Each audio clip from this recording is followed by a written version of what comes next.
So you're on the subject of plastics and parts, right? That's how it just started. You know, Okay. goods and bads. I was saying, like, with your class, I love those fittings, but if something breaks, Okay. unless I can print it myself, I'm... So here's the deal with that. And during the class, and you guys know all of this, we all build kites without Yeah. all this stuff. Okay? Yeah. We use pockets, we use strappings with end caps on the ends, a million different methods, you know, to fasten things to a kite, you know, and that still exists.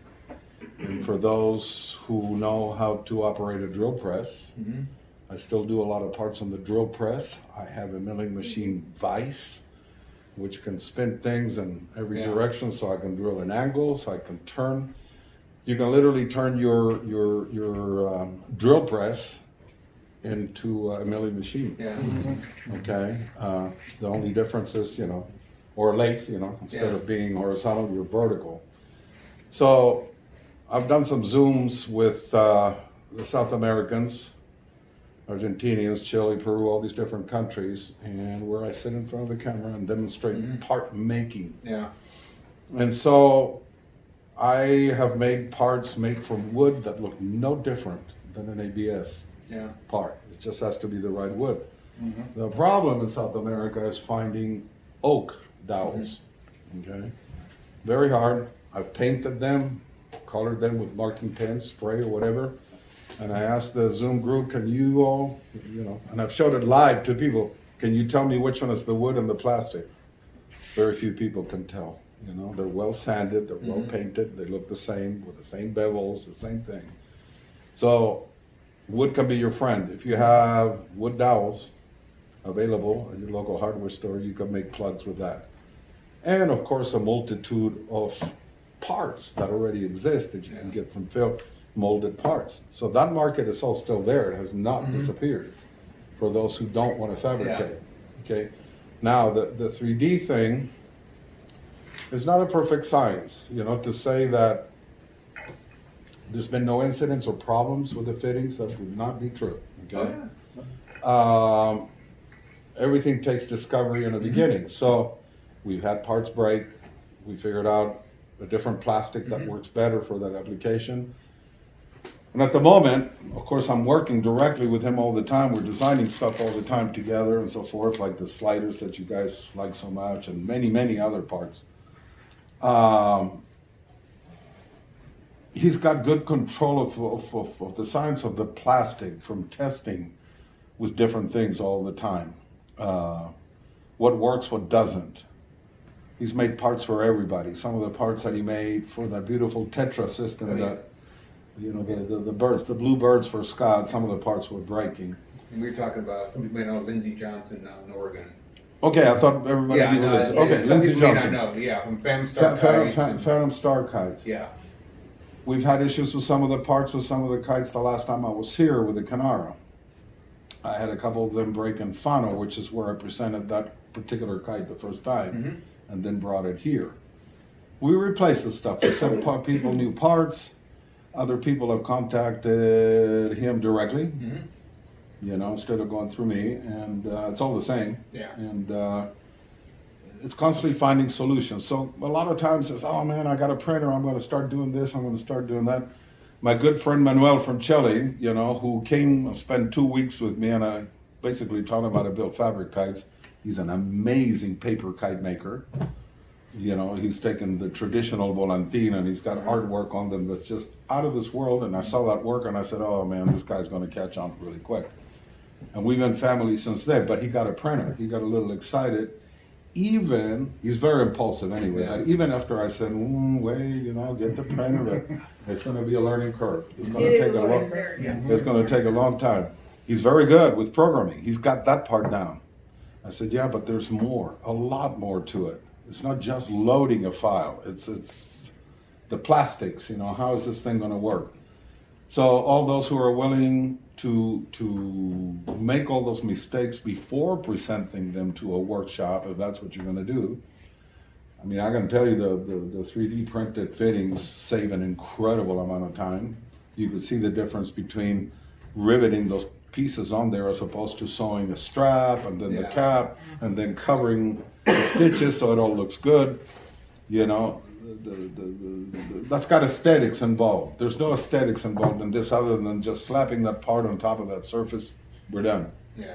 You know, so it makes it very easy. When things break, to answer your question, we can go to the maker and he will replace them. I'm hoping others are doing that. Yeah. We are, certainly. Well, I know Lindsay, and I just said, hey, I'm going to be up there, and I'll pick up a few of these. There you go. There you No go. animosity, no nothing, just. No, absolutely. Yeah. You know, we kick behind the product from the design aspect to the actual purchase of Yeah. them or whatever. So that's not something to worry about. It's kind of a drag when they fail during your presentation. And again, that's happened.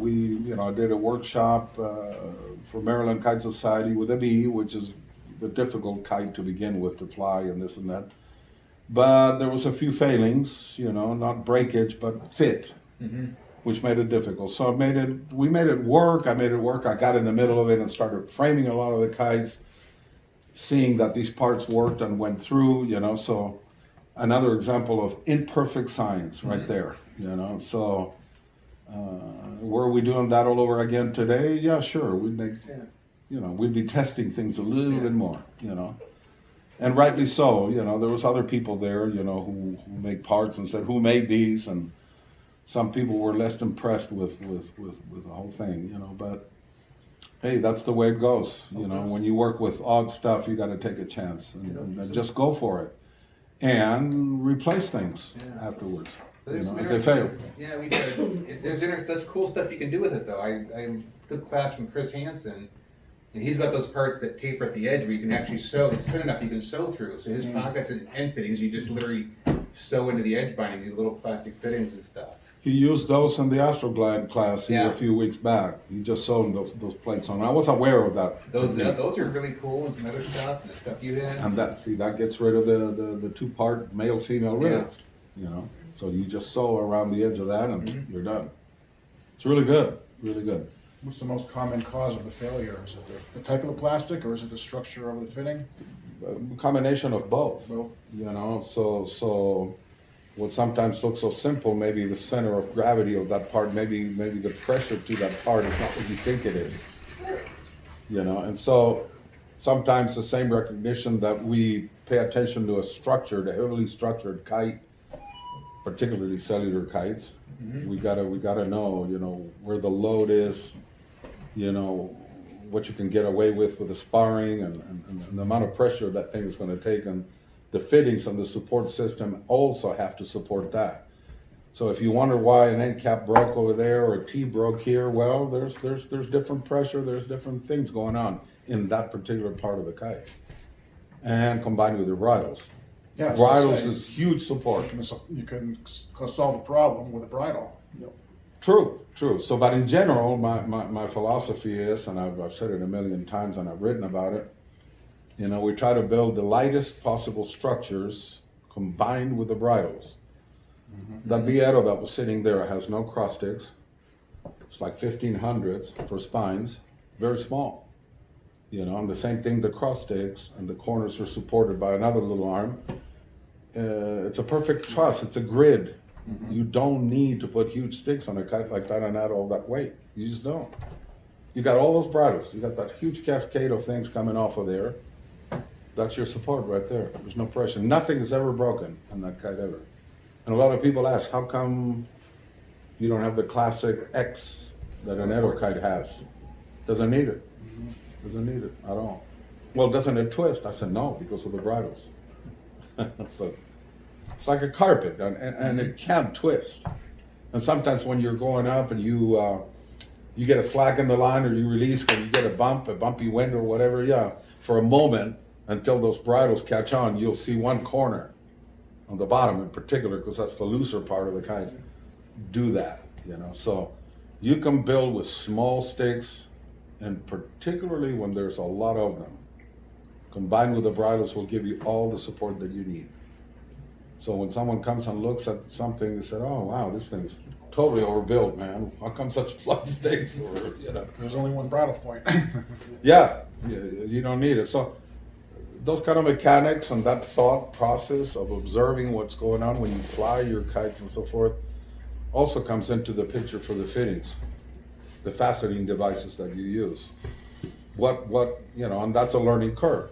And that goes across with everything, not just 3D print. We talk about the 3D because how supportive is it? How strong is it? How, yeah. It happens, as they say. So, that's what I gotta say So about if fittings. something breaks and you have a computer file and someone has a printer in Africa or South Africa and it's gonna take a week or 10 days to ship something, are companies willing to share those files to print locally then? That's a good question. Yes and no. Yes and no, depends on the maker and domain and the property It means issue. pay a license fee, pay a license fee and say, hey, you can print this out, pay us this much, you can print it out. I think that eventually in time, like all growth, there'll be so many people doing 3D printing for fittings for kites in particular, that some of this stuff will become available through licensing or there's just so much of it. It'll be pointless to keep it a secret or to try to cap on it financially or any of these sorts of crazy things that we do sometimes, Open source. Well, Yeah. is there software that can scan a fitting and reproduce So it? only you have this. Yeah. But right now it's kind of protected, guys want to hang on to stuff and, Lindsay will share, up to a point, but some other thing. The problem with Lindsay, on that kind of request, he's been gotten some very blatant and polite and thoughtful requests, Yeah. okay? It's always about the right talk and the right question, right? And so if the approach is right, you can get just about anything. Yeah. So he told me about some of these phone calls and some of these emails. In fact, I read some of the emails. And I looked at him and I said, I wouldn't send this guy a piece of bread, It's the way you ask, so. It's all After part of he's it. done all the, he has a degree in engineering and he spent all his time and everything and just to give it away for absolutely nothing to somebody who's going to profit off of it. But he will share, and like I said, in time all that will change because, come on, nobody's getting rich at making 3D printer. What is the Ridiculous. What does he sell? What does he cost? Are you getting rich from selling parts? No. I'm not even paying the mortgage. What does that park sell Tell me to for? buy some more, I'm just saying. I have no idea. Not very much, really. Like a buck or? $2, $1.50, for depend on the size, for what it is, if it has mechanics in it. How busy he is and what He makes stuff for me and send me the bill. Never sends me the bill. Lindsay's very good. Lindsay, send me the bill. If I'm at the house, he'll provide me. I said, good, I'm here now, I'll give you cash. I just send him money. I just send him a check, $200, $300, and keep him happy, and it's probably way more than he wants. But I send it to him anyway, why not? Other people, I don't know. Scott is getting a lot of parts from him. Scott does the same thing, he just sends him a check for checks and Yeah. everybody's happy. Can anybody buy your fittings? Yeah, from Lindsay. I'm Lindsay. Sure. Okay. And some of the stuff that I've come up with, the slider, improved by him with the, the directed, channels and all that. And other parts, I did that for that purpose. I said, yeah, it's my idea, this, that, and the other, but no, this is for everybody. Yeah. Sell it to everybody What that is wants it. What is the name of the company that you give all the ribbons that we had? McMaster Car. My MasterCard. McMaster Car. They're online. Huge catalog. Huge catalog. There's a lot of stuff, there's a lot of material there, that sometimes is unavailable, your plastics in particular, ABS rod, Delaware, yeah. Well, I caution a lot of people because I'm having Will Sturdy, if you remember Will Sturdy. Sure. Who does Yeah. 3D printing parts for me and Yeah. Lindsay. And it's not that anybody can't just win a printer in a raffle and go home and start using it. But the learning curve and also the physical infrastructure, that you're using a different material that requires ventilation and Okay, humidity that's control. what I got. Oh, Yeah. yes. So if you're just like, oh, Big time. I got this 3D printer, I'm gonna start making parts, you know, it's out in my garage. No, No. no. Nope. Our friend in Washington State who prints fabric, is there an issue with that? Oh, yeah. Oh, the humidity and the temperatures Yeah. So, and the dust. I mean, there's so many variables that he has to consider. he's doing some more work for me, printing some sales also for me for something, for a whole different project. When we did the workshop for the bee, and this guy right ahead went ahead and advocated anyway, which is pretty cool. I said if You were mad then. No, I didn't care. If you felt that you could finish the whole thing and frame it all, doesn't matter.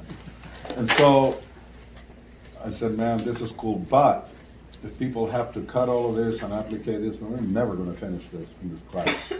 So we printed them. The first batch, Conrad is a detail man unlike no other. Oh, Okay? Oh, yeah. And if he tells you it's no good and he sends you a sample, you look at it and you go, so what's the problem? Yeah, I had that problem with that. So what's the problem? I said, look closer. And sure enough, you start seeing, you put it up to the light.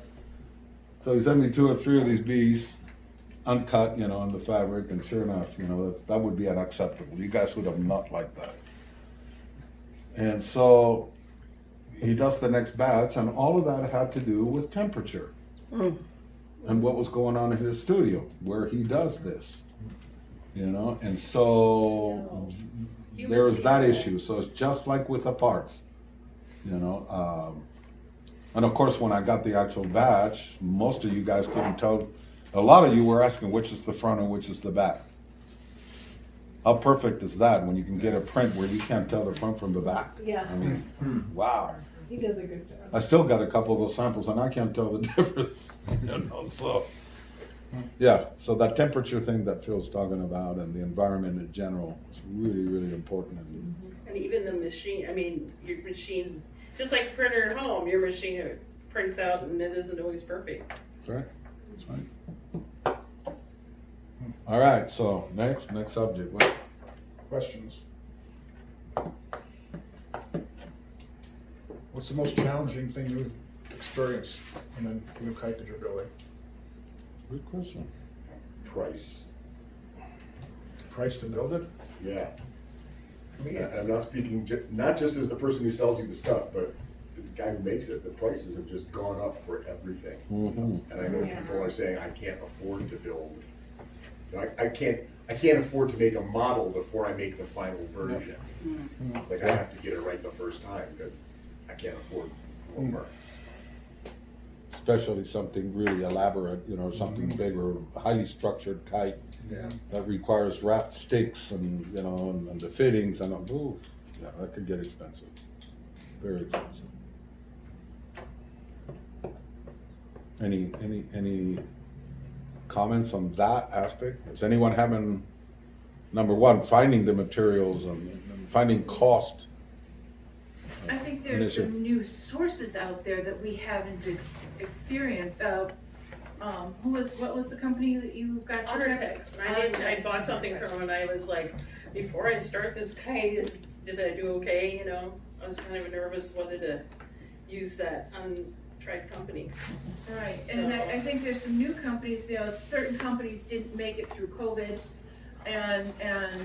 or have changed their model or whatever they're doing. I think we just need to start looking at some new sources and making some demands on some of those places, like for some of the stuff, like for making some of the kite bags and so forth.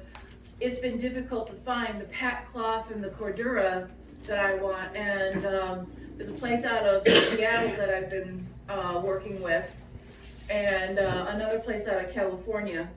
So, I and used to be able to walk into that store and you can't anymore. right, They haven't opened the store since COVID started. right, And I and used to be so, able to go wander around and touch and feel it. right, you can't So- do that so much anymore because we've gone to that whole online ordering thing. Yeah, I was gonna say, I can't buy fabric local to me of any type, except ripstop from John Turnbull.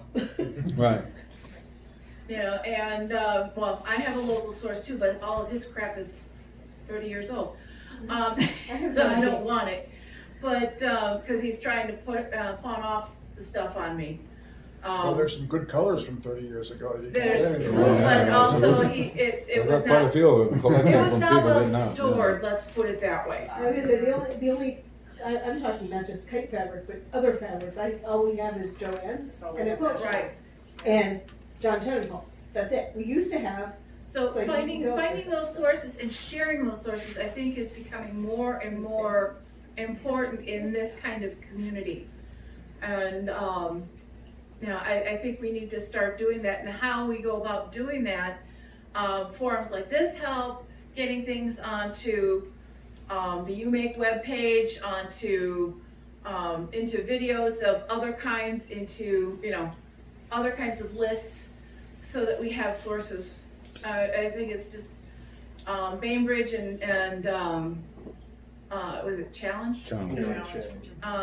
You know, they're the old standbys, but some, they're getting hard, they're making more requirements on minimum orders and, They're well, and the fabrics are changing. For instance, I Right. used to get the best red on the planet from those guys. It was very potent, and the new stuff that they send me, it's pretty washed out. It's not the same thing. right, But let me say something about about that sort of thing. There's no reason to not create your dreams because of the expense of the materials. Just simplify. Maybe not as grand, maybe not as big, maybe without the carbon, maybe we'll put wood in there instead if we can get away with it, you know, this sort of thing. I'm And a the big other, advocate of the wholesale thing and all that, I've been doing it for so long, you know, and I've had these accounts for so long with all these different people, so I have access to this stuff. But we cannot for 1 minute forget to take care of our own, okay? The sources that are within the club, that would be Phil, that would be the Trenapoles, that would be Goodwin's, you know, since Paul DeBacher works there. Those are the people that are immediate to us, you know, so we can't forget, just because you can get it just a little bit cheaper from the actual source and not participate in these folks' business. We gotta support our own, that's what I'm getting at. And the same thing, and you know all about this, Oh, because yeah. you have the business, so you know. Maybe you get together with other members of your club and place one order with Phil and get, I don't know if he has a volume discount or not, but only pay shipping once rather than twice. Shipping on 10 yards is the same as shipping as 20 yards. And every time that I see someone who's like, oh, I found this great fabric on AliExpress, oh, and I'm like, we're done talking. I'm not helping you buy. no, when I talk fabric sources, it's more like sources for to Yeah. make the bags. But you can buy a lot of cheap kite making crap Oh, I know. on AliExpress and on Amazon and elsewhere. And you won't get it in a roll, it'll come folded. Yes, definitely. So for bags, maybe it doesn't matter, but for a kite, it sure Well, does. no, but, see, I don't, not all bags, like, I need to make a new pull bag. I need something heavier duty than ripstop for a pull bag. Mhm. But I don't have a local place to go walk in and just find the fabric anymore. So I understand what the other saying too. well, and what's really nice about people like the Trenapoles and Phil and so forth, whereas some of these places online, you have to buy what I would consider a bulk quantity. They have a minimum order. You have to buy at least $50 worth or 20 yards worth of a single color. And if you're not making a lot of something, you just want to make one piece to, as you said, that kite of your dreams. It's easier to call up Phil and say, hey Phil, I need 2 yards of teal. Mm-hmm. And he can help me out. Unfortunately, it's hard to get to some of these other sources and say, you know, if you want to be part of our community, you have to be able to do that for us. You know. The flip side there, and as much as I'd love for you to call me every week and place an order, is that every shipping company, including the Postal Service, has added a like minimum $15 surcharge. They're out of their minds. On stuff over 48 inches. So if you They're want out of their spars minds. or fabric, you're gonna pay an extra $15. Mhm. So I'm encouraging people, think 2 or 3 projects ahead. Buy everything you need for the year, Yep. all at once. Yeah. And think about the project you're working on, because people will, I have people who place 3 orders in a week because they bought their fabric and then realized, oh, I didn't buy connectors. And they buy their connectors and went, I forgot spars. Look, I'm happy to ship you 3 boxes, but you're paying that much extra for it because you just didn't think. Exactly. You know, most people here are experienced, but I have to say for a beginner, I remember when I was first a beginner, I only wanted a couple yards of this or that. And for people who are beginners, because they don't know what they need yet, they can't afford it, it's really hard. And I mean, I'm in a kite desert, quite frankly. I mean, there's nothing nearby. Turnpoles is 4 hours away. You know, I mean, that's the closest. So, you know, I mean, until you make connections for new people, you don't even have a clue. You know, you talk about the clubs, but like our club's so spread out, I see them a couple times a year, except for big events. You know, I mean, that's just not very feasible. Our club. Yeah, Except for you and I, there's no real kite makers. no. Which is good for me, because anything kite making related comes my way, but you know, there's no other people to share with or. Yeah. Well, there are I don't know about Kite options. flyers, but. I have bought a few yards off of Buddy's kite clubs out of Pierce County. Yeah. Well, lately the best thing I've found is quite frankly, we've had old members who have given up kite making and they donate their stuff to our club and we auction it off. It might be 30 years old, Mary but Pat and I are getting all fittings and this, everybody else is looking at the kites and Mary Pat and I are grabbing all the material. Oh, yeah. These days for myself, I don't really buy a whole lot of fabric. It's very, you know, I have so much of it that I've acquired from people getting out. I've bought their stock or was given to me. Yeah. I probably got more poly or Icarex than most in my studio. So the need for fabric is, you know, and if I don't have I work with something different. But even when I check from my sources, the price is climbing up. It's you know, it's not getting ridiculous. even at my price. It's getting pretty expensive. You know, to a point where sometimes I decide, you know, how much money am I going to save? You know, instead of giving the business to a friend or someone within our community. You know, so for me, it's always been like a mixed bag between those things. You know, and so if it's not fabric, I'll try to get something different, you know, or I ran out of tape, or you send me, you know, background, you send me the 1.5, you know, folding or whatever, edge binding, things like that, you know, and it's handy, you know, and in many cases, some of that stuff has been more money for my actual source from them. Like a roll of like 4-inch Dacron, black Dacron, the stuff that you guys use for the wings there. It's gotten way up there in price. I'll also add that the availability of parts is decreasing. Manufacturers are cutting back on stuff. So as you're putting together projects, you know, look at your suppliers' websites and see what they actually have.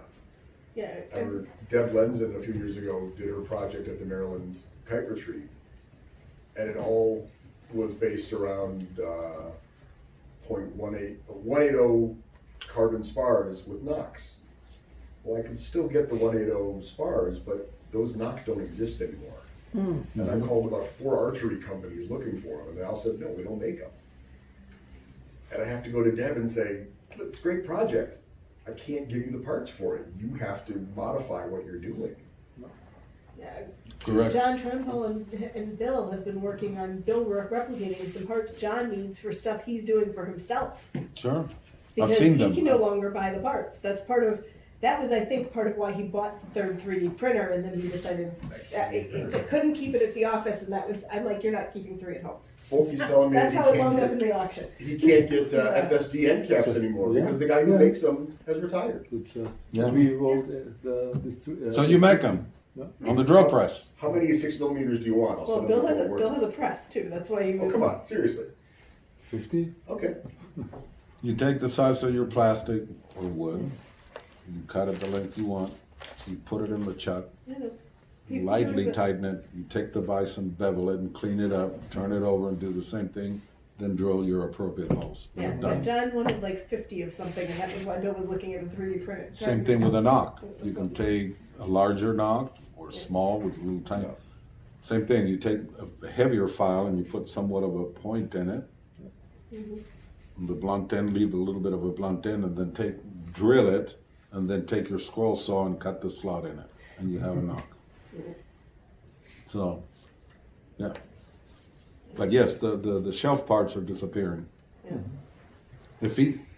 Phil is checking constantly on things. It's his business, it's his life. So if anyone knows what's out there, he does. And so, if he tells you, hey, we're running out of these things and they're gone, it's happening. And if you're looking for, a half a yard of a rare color of fabric, you call Ben Huggett.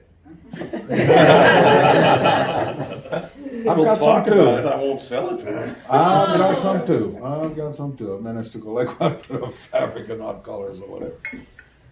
Called Simon. Anyone ever seen the Warehouse of Fabric? Simon Crafts has got. Oh, did he get aliens? He got He's half, got- he's he got bought half of everybody. it from me. He's got a lot. I bought, we talked about that, there was an older couple in Indiana that had a hobby shop, were gonna start building kites and never did. And I bought 700 yards of material at 39 cents a yard. And I sold half of it to Simon. But I told him he had to take half of the hot pink. If he's buying it, you're taking half of the hot pink. That's why a lot of his kites are hot pink. Yeah, I told him, you're buying it, you gotta take half of the hot pink. Guess what he did with it, just to be cool? He made a tutu out of it, man. But he had that Grandmaster kite with all those shades of, Well, and sometimes you just have to modify your designs Yeah. to what you can have. Yeah. Or in your case, using the hot pink. It's not my personal Yeah. favorite, but I mean, you've got a lot of it. So yeah, I've I'll done a modify graphic some style of designs. black to- silhouette, to hot use pink, it. and I've got 3 or 4 kites I fly together, so I've got a lot of that hot pink. What can I do with And this? that's from way back when pink was the deal. This is older material, yeah, Yeah, because I mean, the fluorescents, boy, they came in like, yeah. like jet planes, during certain times, man. If you didn't show up with fluorescent colors on your kites, you weren't cool. Well, I think it was Donna who said, going back to wooden spars. Yeah. Kites existed before we had Yeah. bricks. Exactly the point. The Cigarette Kites book Yeah. and the movement that I've seen among a lot of people building those kites is a lot of fun. Well, And there's we no have reason the- that something like Folky's kite, somebody couldn't try that in cotton fabric I and was see gonna where it say, goes. I've been Start debating Correct. doing exploring that. I something mean, about Scott it. I got Skinner's been promoted. doing a lot of great work. Yeah. We have What he's the, With called cotton. Nantucket. Right? we have series Ansel based on Tony in our artists. Indiana, and Merritt Beck, and then Schwabe, the 3 big kite men of Indiana and stuff, in Sun Oak, they all use basswood spars. And I showed Seal, I got a 13-foot Delta with these big honking square yeah. spars, and they fly in really light winds. They fly incredibly well. Yeah. And they're actually, big Sun square Oaks is basswood still spars. doing a small amount of deltas, mostly, and a few Yeah. mock kites with the same method and the same wood. The only problem is getting quality wood spars. Yeah. Does take effort because the wood, if you go just get dowels, yeah. The model aircraft guys have some good spruce. Yeah. So they can get That would be sourced good. for that. Yeah. One of the things that happens with wood, and again, you can correct it with your bridle settings and other forms, wood will absorb humidity and That's the problem. it starts to twist and do things. And if it's doing that to your kite, it's not the end of it, okay? Don't go buying carbon rods the next day just because the kite twisted a little bit. Adjust your bridles to take that problem out. That's it. That's it. Well, these Meredith backs, I mean, I've never they're probably like 30 years old. Some guy had Oh, bought yeah. a bunch. I hardly flew them, and I bought them off of him the year before. And I mean, the woods, there's no twisting or anything. Yeah. It's just, and they're old, but they still No, fly it works. incredibly It works. late. It's a great material. No Yeah. reason not to use it. Yeah. We just got so accustomed to having this incredible abundance. Yeah. I can tell you, in dealing with the South Americans, with the Colombians, and looking at all the different woods, I can't even remember half of the names of what they call these materials. Yaripa, it's one. It's super light. It's almost like balsa wood. You can't even bend it. It's not strong. And different kinds of woods. Square dowels, bridling big kites with that kind of stuff, and they get by, and it works. Their kites are beautiful, and they work, and they have no issues. I've been trying to pound that in around here for a while because Very square, this wooden the spars. kite I taught last year, And it's, well, you should use carbon or fiberglass or whatever. And I'm like, there is nothing wrong with using wood for frame. And it's also, if you are looking for a little bit lower budget project, start with wood. Down there, all of it starts that way. They have access to fiberglass and carbon. Some people are finding fiberglass in some local hardware stores even, you know? Who knows? Imported maybe from China, who knows? But, and there are sources to buy it. There's a couple dealers, a couple of kite businesses such as, you know, like Phil, Oscar, you know Oscar, don't you, Phil Munoz? What, sorry? You know Oscar Munoz, right? From Oscar, yeah. So he's a business and a source, but it's very expensive. The way he gets it into the country has a warehouse in Miami, and it all comes out of there. You send things there, he takes care, he has people that take this to Colombia. The price would be exorbitant if he wasn't able to do that. And so he sells carbon and fiberglass to folks there, but it's expensive.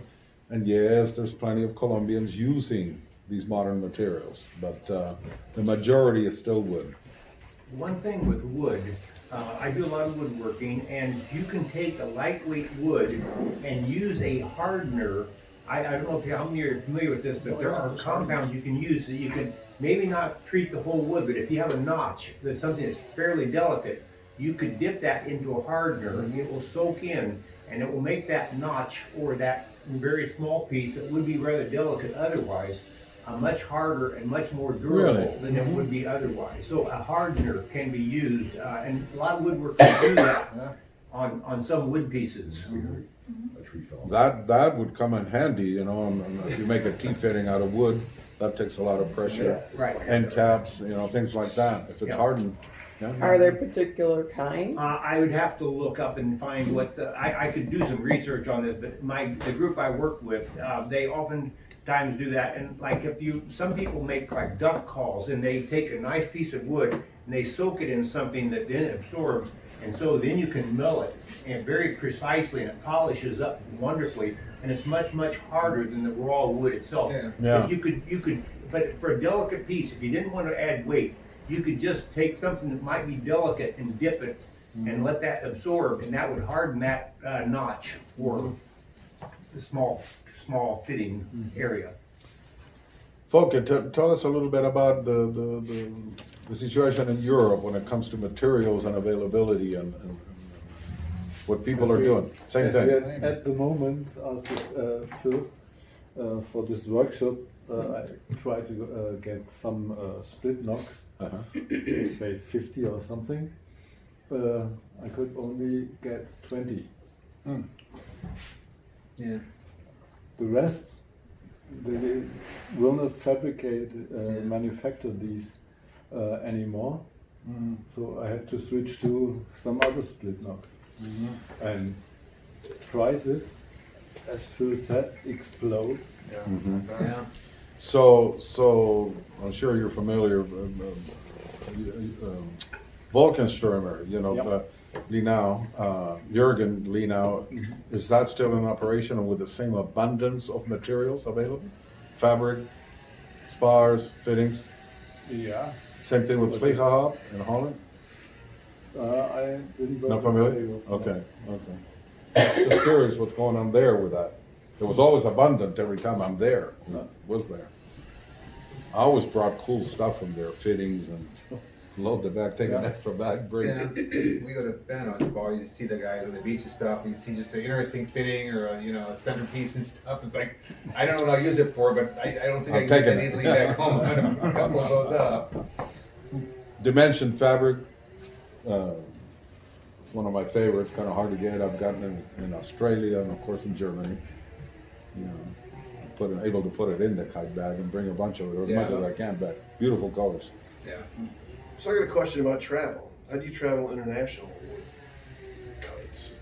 Either as a maker or either going to say, Okay. That's fan what or how do you Well, that it used to be a lot easier before the securities, bag limitations, sizes, and so forth. You know, there's it depends on the airline. You know, it's kind of inconsistent. Okay, I use a snowboard bag, 62 inches max is the typical, but yet I see people arrive with a longer ski bag, Yeah. soft bag. I saw one of my old cases here, the hard case, somebody here had the black hard case, which I used to sell until, they started opening the bags. The security was not the same then. You could lock a case, Yeah. they didn't open luggage. And so 70 kilos, that would be what, 50 pounds? Roughly, for international, and one bag per person again, plus, other check-ins perhaps. And so I've talked about it here during the weekend. We were talking about the other day about the noodle kites. Yeah.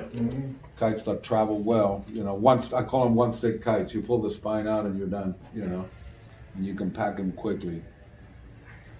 Again, it depends what you're doing, and people are traveling these days with the compression bags and tons of inflatables, and that looks, overwhelming to loaders of airplanes and stuff. What the hell is, these giant bags, So by comparison, a ski bag or a snowboard bag is On nothing. wheels. On wheels. With wheels. Big difference. I bought them without and I put the wheels on. Yeah. Aluminum plate on the inside, aluminum plate on the back side, and wheels Wheels are bolted to necessity. it. All my cases have that. And I use different sizes. I've used instrument. I've found some keyboard soft cases with hard sides Yeah. that have That's worked true. well, with Your lots music of back- pockets. Yeah, Huh? with your music background, having to travel with. Yeah, instruments. so it's a different, here I came with a small little red bag about this big. That's all I needed Yeah. for this. And the same thing to Oregon for the other workshop. And I put those 2 kites in there. What was the need for me to bring my kite back, loaded with kites here, Yeah. for what? We're not flying, 1 or 2 kites is enough. So, all travel has gotten to be a pain in the neck, whether you're traveling for kites, to answer your question, it's not the same. The security aspects of it, during COVID was even more difficult, the requirements. But yeah, you have to be ready for the surprises, you have to do your homework, you have to, know where you're going, investigate all that information's online. Your hotels, your railways, if you're for sure that you can depend on the organizer to come and collect you at the airport, or that's all pretty well guaranteed.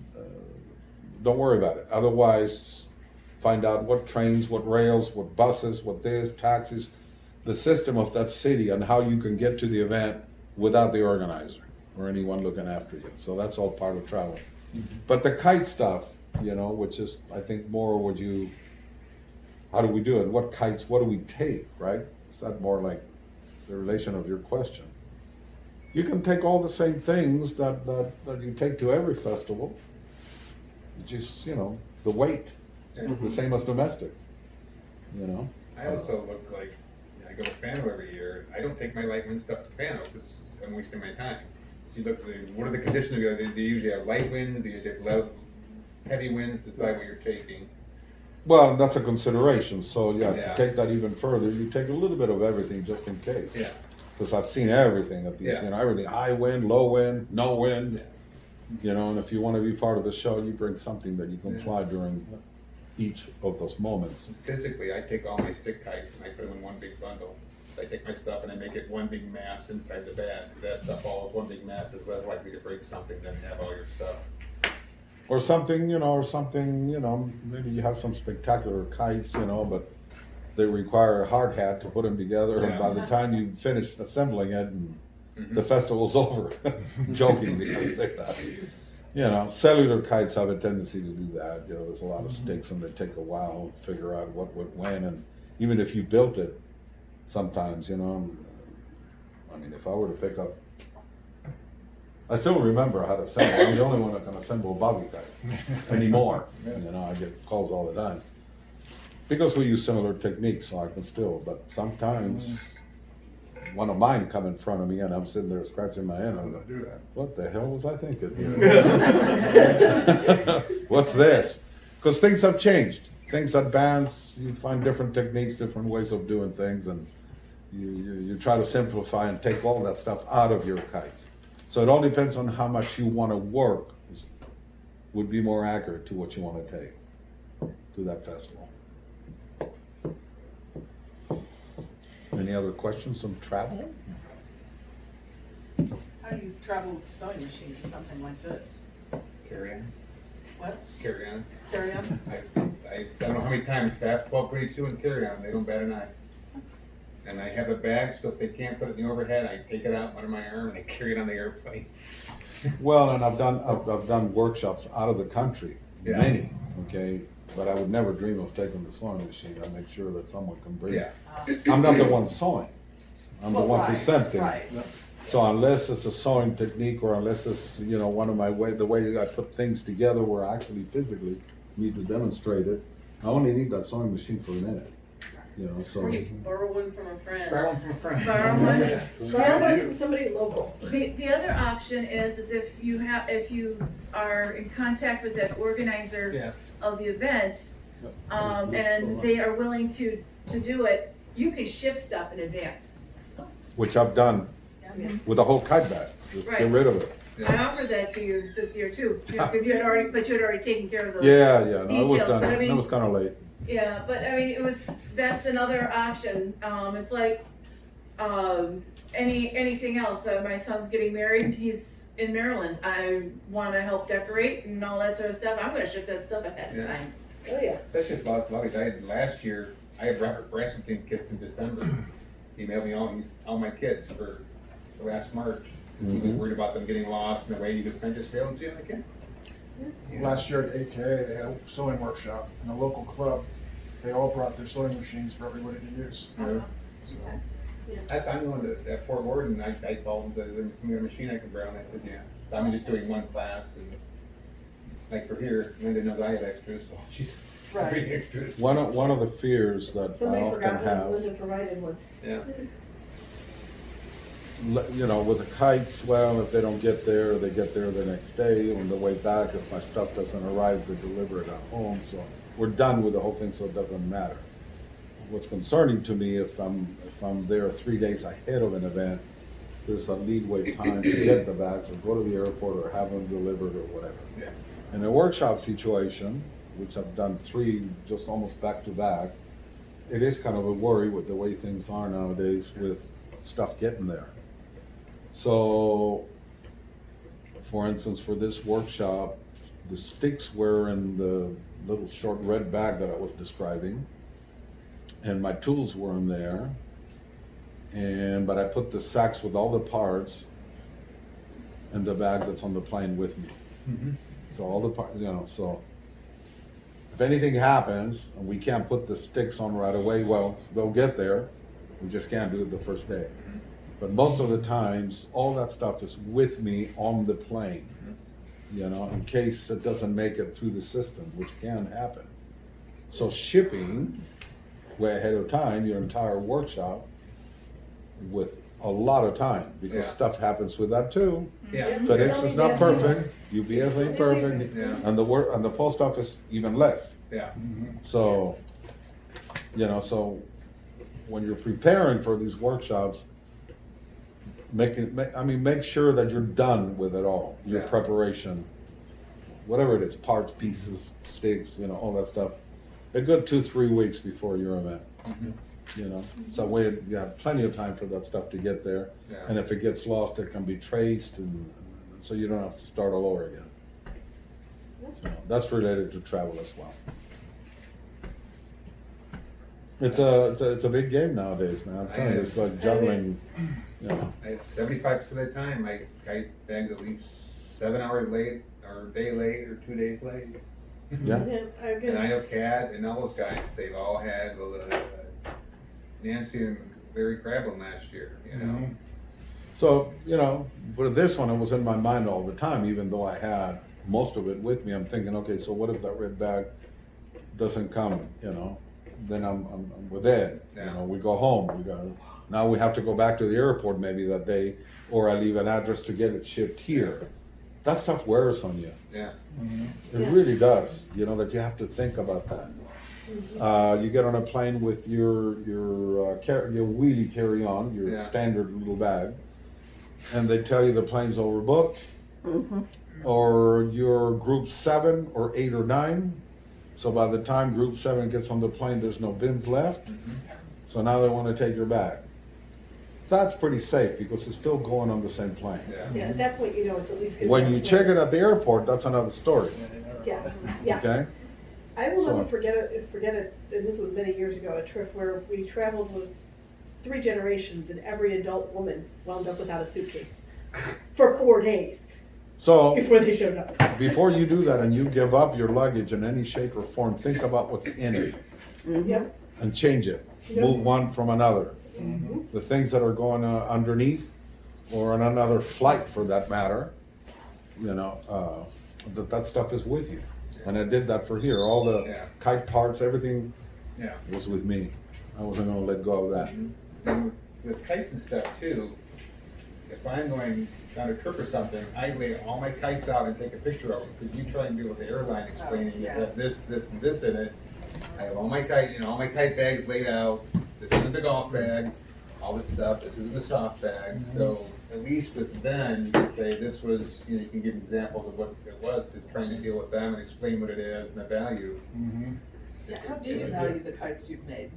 How do you value the kites you've made? I Should have mean, figured. That's hard too, when they say, yeah. it's- priceless. Right, right. Yeah. I was gonna say, as I sit here knitting a sock, and a pair of socks disappeared, the package arrived, slid open without them in Atlanta a couple of years ago, and I was, the only thing they would reimburse me for was if I had a receipt, which all I could receipt for was the yarn, Yeah. Right. not the hours that went into knitting it. Right. You These know? are, these are really good questions, I think, from Cecilia asking about the travel, you can talk about, because whether you do or you haven't, or you will, at least we can talk about the warning signs of what you're in for today, nowadays. I It think- wasn't so hard back, some time Yeah. ago. And And also placing attitude too, 'cause my first year at FANA with home, we didn't fly hardly at all. We all week long and stuff. We flew Friday, which was an amazing day. And he's like, "You okay?" I said, "I'm enjoying the people. It'd be great if we could fly, but I'm here visiting people. I'm talking to stuff and everything, and you can't just." I didn't base my happiness on having my kites in the air. I was just enjoying the whole scene and everything. And then we had one amazing day of flying. Yeah. Well, and one of these days I'll get out there with Yeah. you, but it's just like, do I just bring 1 or 2 kites? Do I try Some to people do. bring, Some people do because there's so much to look at and so much to do. Cat and Jim and those guys go for 2 weeks to make sure they get good wind. and then, what about, I don't know, ground anchors or your, Yeah. Yeah, your flying line? You find gotta- locals and see how they do it, because they don't do sand anchors in funnel, which is, that's what I would always thought, you do sand anchors, but they don't. The travel, again, for you, for the question you asked, and we've been on that quite a Yeah. bit, so obviously we have quite a bit to talk about.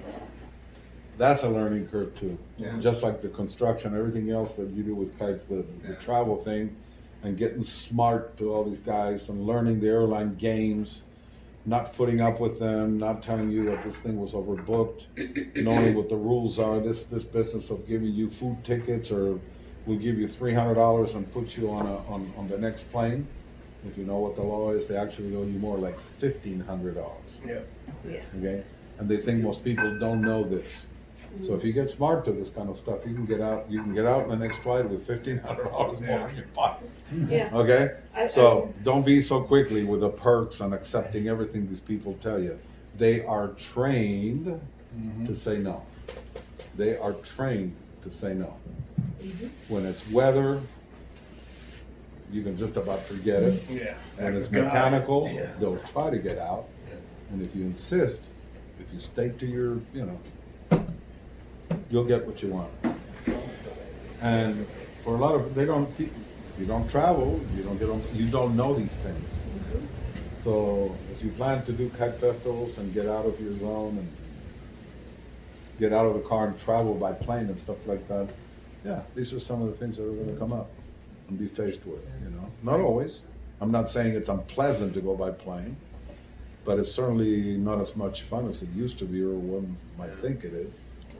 The seating, the planes, the comfort, duration of a flight, Some of us are still wondering why the hell we're flying for 30 hours to go somewhere and fly kites when you can do it right next door at the park. Well, and like what a lot of things you got to think outside the box. You know, I ski out west. Carrying a kite is not that much different Correct. than carrying my skis and poles. That's right. I just never would have thought of using my ski bag to carry my kites. You can, if you got a good ski bag or you know, or snowboard bags, they work very well. Yeah. Hard cases for skis too. And you know, I was watching Robert Brassington here a couple of years ago. He has all of his stuff in a snowboard bag. Yeah. And I'm like, As I do too. yeah, I'm like, Yeah. that's I perfect. got 2 or 3 or never 4, thought about that. so many different kinds of bags. Golf The bags. only reason why I quit using the hard cases that I was selling at the time is that it's a telescopic lid that's got a ratchet on the side. It's got teeth on it, and you know, the teeth grab, and then you lock it or unlock it, and it seems like everybody at TSA then was having a hard time. On my own airport, it was small then, the same security didn't exist. So I'd hear through the speakers, Mr. Givian, could you please come to baggage, please? Oh, here we go again, man, it's the case. They can't put the lid back in, you know. And I just saw one of those cases sitting in front of the room there, and I go, oh no!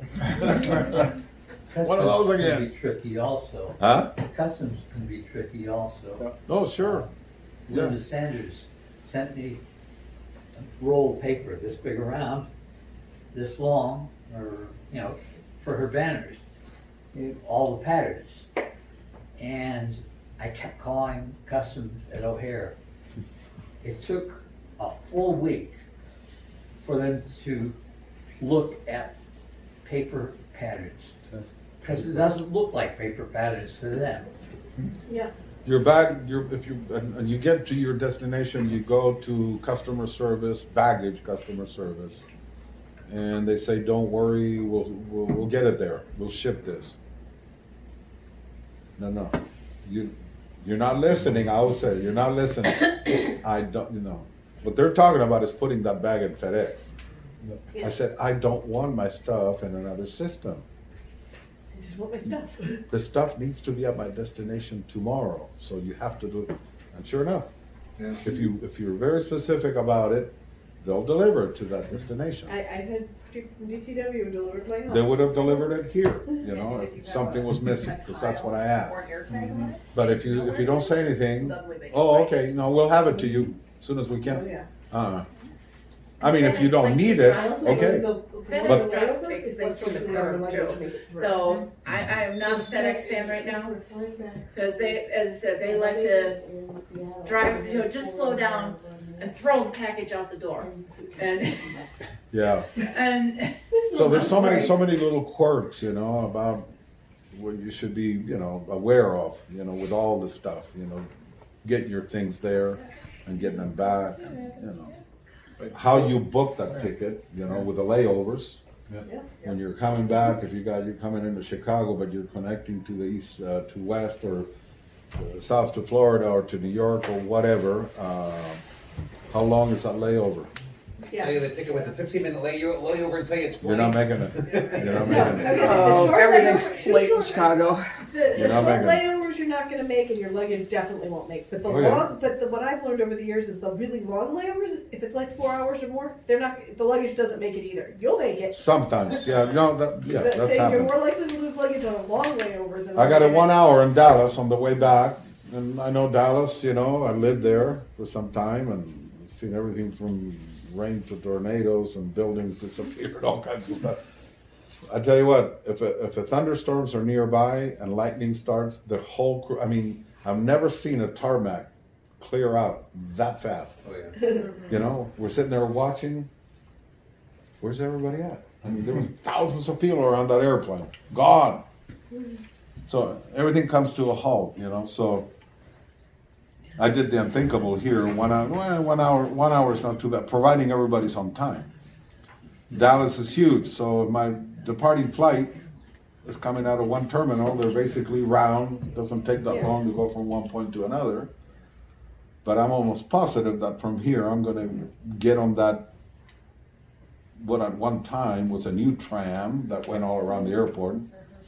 now it looks like and feels like a little bouncy go-kart, you know, going down the tracks, you know, to a different terminal, you know, so if I miss the flight, I'll have to get on the next one. There's another one later.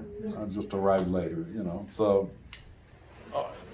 those layovers, and particularly when you're coming from out of the country and you got the customs things. You're not making it with 50 minutes. It's not happening. No. You need at least two to 2.5 hours to do all of that, or 3. Or more, yeah. Yeah, 2 to 3, depending on the airport. Yeah. So when you buy that ticket, or you do it yourself, or you have an agent, you know, make sure you tell them what you're doing, where you're coming from, and what the situation is. Your physical ability to move from one side of the airport to another also. How much crap you got with you, that'll weigh you down. See, all these little factors, you know, that come in, whether you're gonna make it or not. So, yeah, those are the wonders of getting on an airplane nowadays. Earlier when you were discussing, you know, it's hard to find the fabric and the parts that Yeah. we used to, so that and then, I don't know if it was Phil, but someone said in the books that, is it rolled or is it folded? You know, it depends, if it's a bag, it can be folded. But that made me go, yeah, wait a minute, how do you get, because I have fabric that's been either folded or it was rolled but something sat on it, and so. Creased? Yeah, how do you get that out? If it's folded, you know, if you have some old cardboard tubes or another roll of fabric, just roll it on the roll of fabric and just let it sit there for a while. Roll it tight. That's okay, so if you're that crazy about things disappearing, like right now, I've seen people iron Yep. this fabric with a Yep. warm iron. I've seen people wet the piece and let it dry, you know, hang it to dry. But I can also tell you that if you don't want to waste your time doing all that, and you're building a particular kite with that fabric, in particular, if that kite has a million different pieces and parts on it, and you're only using small sections of that, or even if that one section has got that piece, by the time you put the frame on that kite and all that, it's gone. So folded fabric can be used. It's just, we're so used to the perfect, flat, wonderful. I made a kite in her class last year, and we had to crinkle it up to paint it, so it was not folded flat when we painted the kites. There you go. It taught me real well. I've seen worse. I tell you, what bothers me more is not the fold. You get a roll of fabric, and you bought first. That's what you always get. But again, there's no perfection to that either. There's people that work at these places and mills and stuff, and they're just digging from different places.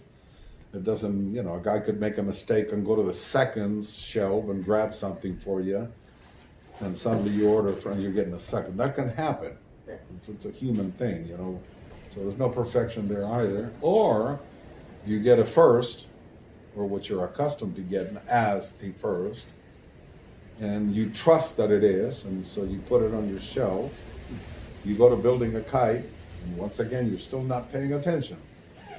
You're not putting it up to the light to see the weave and make sure it doesn't have any runs, or, you know, just like one stripe running right through the middle where the resin didn't do what it's supposed to do and it changed the color and what have you. We've all seen that, right? And so, and now it's in your kite.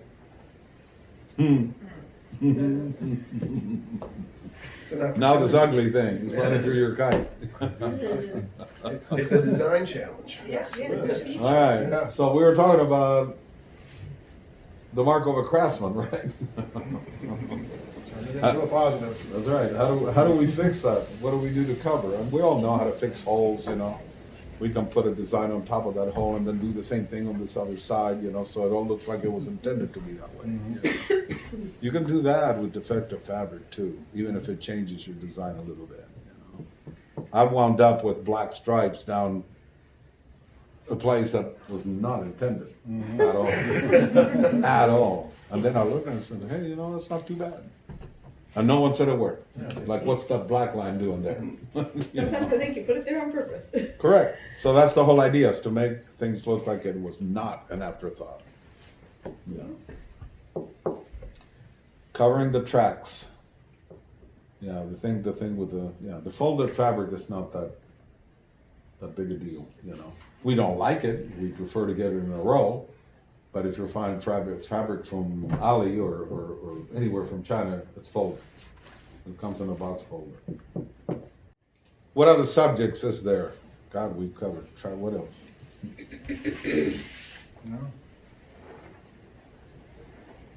Sure, somebody got a lot of questions.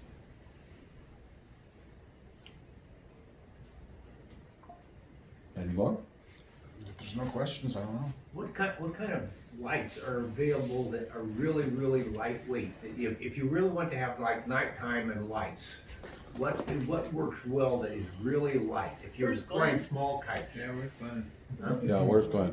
He's That got a whole book on it. that's a loaded. He's He's got a teaching book, class, he's got a yeah. book on that. He's Yeah, got a he book does. on that, right? That He is does. a really loaded subject, which I know nothing about. Admittedly, Okay, so. other than what I've seen out there, you know, and people creating, you know. If we have, at the same time that we have people that are great on the computer, great on the printer, you know, for making parts, we equally have some people out there creating some phenomenal lighting systems. That I'm aware of. And in South America in particular, and Colombia even more particular. We've got some people that are, God, I don't know where they're getting this knowledge, but I mean, amazing stuff. And in Chile as well. My friend Manuel has made some pretty cool stuff with lights. With, you know, strips, LEDs, and oh my God. Programmable And the colors. technology, the From new your things phone, are from your phone. crazy. He's got a whole billboard, you know, message on a kite. I love you, whatever, happy this, happy birthday, whatever, you know. Yeah. Some of them with He's drones doing a now, lot of you can research get on it. thousands of He drones plays with programmed LEDs. on a computer to fly Yeah. and light up and create three-dimensional images in the sky. That's Yeah. freaking amazing. Electronics in general, man, if it's got wiring in it or, well, forget it, I run. You know. Light switch is not working, you know, most people would, you know, take the plate out and see what's going on there. Nope, I'm not touching Call this. somebody. Yeah, Not that's when touching. you call someone. You called an electrician just for a light switch? Yes, I did. Yeah, I was gonna say, I would call an electrician for a light switch. I happen to be married to an electrical engineer. And a computer guy. So let him deal with it. So here talking about getting someone that knows what they're doing, you know, to do your plumbing, electrician, whatever, you know. Lindsay and I got done doing when they were at the house recently. They did that maker fair in Vallejo, California, Yeah. and they came to stay with me for the week in between the two, which is a great opportunity for Nick and I to finish some more videos, to add to the ones that haven't been published yet. You know? And so we did a cooperative thing with Lindsay and I. And that wasn't to talk about, well, you know, our kites, or, you know, it was to talk about, seek out people that don't know how to do what you know, that do what you don't know how to do. So here comes the 3D print stuff. So since we have quite a few individuals right now and you want to use 3D fittings, you can send that person, you know, a rough sketch of what you want your part to look like, and that person will take and sophisticate it and turn it into a file, show you like a CAD program image that can be turned around, and so you can see your part from different angles and what it's going to look like. And now also to keep in mind, and you were asking about that you can actually print threads, parts you guys use. I couldn't believe it. You can actually print threads, you know? Oh, yeah. So, and that concept applies to everything. Some of you can take a piece of paper, hang it on the wall, and go right to your design and sketch it out. I'm able to do some like that. The other is projecting, of course, the old school projecting to enlarge something. But for those who are not that great at the computer or digitizing an image, there's plenty of people that can do that for you and make a file for you. You want the kite to be 14 feet high, that's what the file is going to print. You take it to Staples or Office Depot or anyone that's got a large printer, and there's your full pattern. You know, and from that paper pattern, of course, you have two made. One is a master, to be able to lay your stuff on top of that. And the second one for cutting those parts and gluing them to cardboard to make your templates. And there you go. The amount of time that saves, unbelievable. That silly crab that you all saw there hanging, that was done on the wall freehand to start with. And of course, the cleanup, you start the sketch, and then the templates, and it was a piece of, probably one of the hardest things, but it was not projected, it was not digitized. The seahorse was, the fish kite, many others have been digitized in the past. I don't know how to do it. I'm not good with that kind of stuff, so what do? I get someone that can do it for me. And that's what this video is about. Seek out people that do what you don't do. So that, I think, is gonna add a lot of value. Don't stop your dream project just, I'm not good at this. I'm not good at bridles. Get somebody that is good at doing that. Structure, same thing. When I run into a problem, I have the resources to ask people, like, what did I do wrong on this? Or how could I do this better, And the whole thing is share it. Well, you gotta pass, you can't keep it. Can't keep Not it to keep it. yourself. If you know somebody who is, now also not everybody, because this is a personal friend and they're not part of the Kite part of your world. Maybe it's a family member or something like that, and you're trying to protect a little bit. That's one thing, but if it's somebody here in the Kite community who can do it and is willing to do it for other people, share it. And that's a huge thing. Tooting my own little horn here. This weekend, the feedback I've gotten over just the simple videos that I made on getting started were huge. That I was sharing knowledge. I think we need a second YouTube channel with your stuff to go along with his stuff.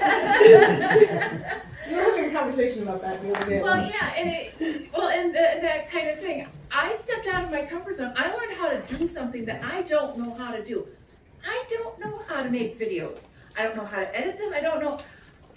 I learned. I taught myself. And things like using, this is something else Linda and I were talking about. So many times with some of these classes that we take, you get the kite done, but it's not bridled. Okay? If the instructor would take a video of how to bridle it, put a QR code on their instructions, then when you walk away, at least you have that QR code that'll take you right to that video to learn how to bridle. So We got one on bridles, it just hasn't been published yet. No, it's not a specific kite. I'm not talking for that specific workshop. So Years ago, I had an instructor, and the last, for bridling, it said, bridle as per example, but nobody had finished enough to get that example. far. Yeah. So that's where that QR code and will come in I handy. take pictures, and then I get home and I go, what the, how is that? Right. So just those little snippets of information, and the reason I did it was because a lot of people who come here either come from no sewing, or they only sew once a year, or they've had very little experience sewing. We They're don't know how to do our tension on our machine because we haven't touched it in years. Or they inherited a machine and they think they're gonna just come with that machine and somebody will help them. And it's taking away from the learning process. So here we're trying to get it in advance. It used to be I did this on Friday night. And now the people who should have come didn't. Because instructors were taking away from, you gotta come to come to the workshop ahead of time and cut your spars and blah, blah, blah, blah, blah. Or we're too busy visiting with each other. We haven't seen each other in a year. So it's important that we share that knowledge and find a forum you know, and with Kite Builder coming back online, It will, That'll it be will. good. Bill's That- gonna help him. Woo-hoo! good. That's You know, good. those are, I have a lot of those stuff Really good. saved off of Yeah. it on my computer, so. those are important pieces, you know, find those resources And and we have share new 'em. blood coming in, and so it's even more important. Exactly, Yeah. because this new blood that's coming in, if they're like this young lady that's coming up, they teach those kids that stuff in school. You know, we can, us old folks can definitely take a page, you know, Yeah. and you But know, in general, though, in you know, general, I mean, they on your own, in your own circles, in your own world, with the people you communicate with and hang out with and go to Kite Festival, pass it on. Just pass it on. don't just, I'm not. I'm taking it all with You me. take it. There's gonna be a U-Haul trailer behind the hearse.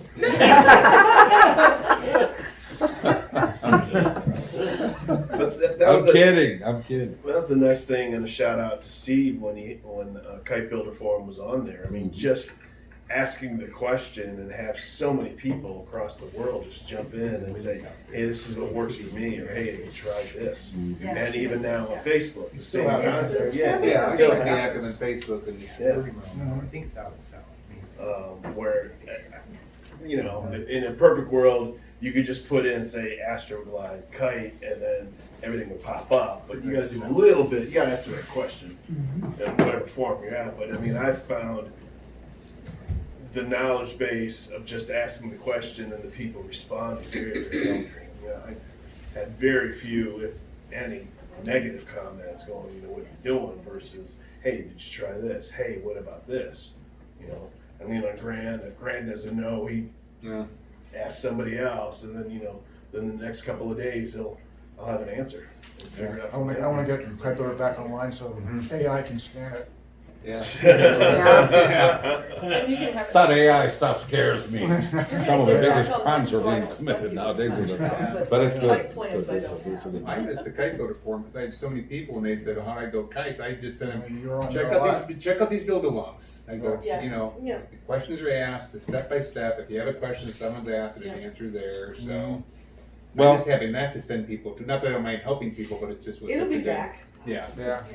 We'll make- You can't, Bill, you make can't, sure you you can't get take back. it with you. You can't take it with you, and I Yeah. can tell you that mentoring and teaching and doing all that kind of stuff has been at the top of my agenda for quite some time, because you do this, you go here, you go to 30-some different countries, you've been on all this time, you got this huge body of Knowledge. you know, of has-beens, have been to, you know, so what's next? You know, where do you go with How all do of you this next? encourage them to pass it on? Just pass it And on. then to pass it on. And it's always my hope that each one of you guys, everybody, you know, after some time when you get tired of all the memes, because that's really what it is, you know. We want to go here, we want to go there, we want to be seen, you know, who's got the biggest, the mostest, the bestest, you know, that all that kind of slows down and teach. Just teach. You know, that sort of thing. That question used to come up in the sport kite world, you know. God, I've won every trophy imaginable. I've been here. I've done every competition. I've flown team. I've done this. Boom, boom, boom. What's left? Teach and do demo at every festival. Show people what you can do and teach those people how to do that. That's how this thing grows. It's no different. I'm telling you, it's no different than even 40 years ago since I started. I can't believe it. It's been that long. At least. 85. That's fast. What would that be? Next year is 40 years. 40 years. So, yeah, you know, so what else is there to do, you know? I mean, it's been an amazing journey, you know, everything that's happened since then. And that's exactly what's the way I look at it. It's not just the travel, places and people that I've met and gotten to see and all of that. It's also taken me through a journey with the kites themselves and the reason why that kite is that way and this one and this one and this one. It's not just for the hell of it. There's some significance between each and every one of them, you know. So that's an approach that can also be shared. I don't know if it can be taught, but it can certainly be shared, you know, because everybody's got a different thing. So I treat my work, you know, as a journey. It's like writing a book. you know, with all the different things. And I hear exactly what you're saying, because, I'm looking around this room here, I'm a senior member of people who've been coming. I've been coming since my 40th birthday, and I'm gonna be 63 next week, so, and, you know, out of the people who are in the dining hall, I think there's probably 3 who've been coming longer than me. And when I first started, I had to take somebody's classes, I had to learn from them, and I had to learn from them, and I had to learn from them. Now, people are saying, gee, Donna, we need to learn from you, you know? And all of a sudden, that table has turned, and they're like, you know, we really need to be in your class, because I always want to be in your class. you always do. Because apparently I must have learned something along the way. But I bet you still learn something new every year. I did, didn't I, Ron? Yeah. And she's Yes, she's and a that's good something I teacher. talk about all the time, you know, about that learning thing, you know, at these things, you know, whether it's comps or workshops or whatever. I can also tell you that almost every single time that I go to one of these things, somebody that's new shows me something that gets my attention. And maybe it came from looking at something that I'm doing. I said, oh, well, you know, this is really cool, but have you ever thought about this instead? And I go, hello? Yeah. Right? Apparently you were it was you who had the organza that was cut to width. I'm like, you were buying in rolls. I'm like, that's cool. Yeah, you know, that's available product out there. You I know, didn't that even know it you can buy it in Amazon and places. I just got an order in Amazon, waiting at the house, about 100 yards of that stuff. And it makes great tail material. It's done. So you put a tab on top, tab at the bottom so it doesn't fray, a little string on it and hang it from your kite. Yeah. You know, so, but every time someone shows me something or I see something that somebody's doing, you know, so the 40 years kind of go out the door there for a minute, doesn't it? It does. Okay, so it's humbling, Mm-hmm. okay? And doesn't mean you know everything because someone else knows something you don't. There's always that aha moment. Mhm. I've been spinning since I was 7 years old. I've been teaching spinning for 35 years, and I can tell you I still learn from every one of my Absolutely. students. So for me, it's always it's always been about stay humble, listen, you know? I've been doing a lot of talking here and I always preach, you know, listen more and talk less. You know, in certain situations, and that's the learning thing, you know, when you listen more than, you know, and allow people to speak when they're speaking to you. So, learning curve everywhere, you know, everything that we've talked about with the travel, with the kites, with this, with that, the availability of product out there, that's all part of the scheme that we got going here, you know. But we're still kids playing with more expensive toys. Yeah. Oh, yes. Oh, yes. We are. Yes, we are. Absolutely. Are you kidding? We're building those toys. And in some situations, we are exactly what I just said, depending on which festival you go to, that we're a drinking club with a kite problem. That's true. I haven't had a chance. I always come a little too tired to come out and party with you guys. I'm not a drinker. So- I wake up in the mornings. Let's conclude with that. Yep. From my perspective, I can't thank enough all of you, not only the people that were in the class, the people that I was able to share meals with in the dining room, and the magic that happens here every single time. You know? So we gotta keep this up with all the workshops throughout the country. Magic of the Maryland Kite Society, Magic here, Oregon Kite Makers, Fort Worton, club The new one- workshops. The new one in Carolina, in North Carolina. Cake, what's it called? Yeah, Yeah, cake, yeah. Things like that, you know, Where we in have to North be Carolina? supportive. Corona. Okay. And Kathy stay Schussman. supportive to our suppliers within the group also, not just on the Yeah. outside sources. Very important. That Oh, yeah. those people are kept, you know, Oh, yeah. so they can buy at least the materials that they can sell to you. Yeah, they need to be able to keep them business. So, Thank you, sir. Thank you. Thank Thank you, Thank gentlemen. you. Thank you, guys. Safe travels to everybody. Same to everybody.